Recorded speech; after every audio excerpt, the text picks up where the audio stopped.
তাহলে ফাইনালি সব শেষ। এটাই হয়তো ভালো হবে আমাদের জন্য। কি অদ্ভুত না, আমরা ভালো থাকার জন্য সম্পর্কতে আসি, তারপর একদিন ভালো থাকার জন্য সম্পর্ক থেকে বেরিয়ে আসতে হয়। আমি তো বলেছিলাম আর একটা সুযোগ দিতে। সুযোগ? After you cheated on me? Cheating was never an option. It's a choice.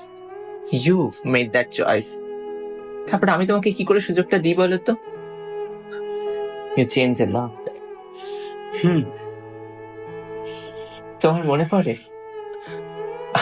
আমাদের ফার্স্ট ডেটে আমরা ঠিক ওই সামনের টেবিলটাতে বসেছিলাম, দুজনে ভীষণ নার্ভাস ছিলাম আর ভীষণ এক্সাইটেড। আমার ফ্লোরাল শার্ট আর তোমার খোলা শুরু।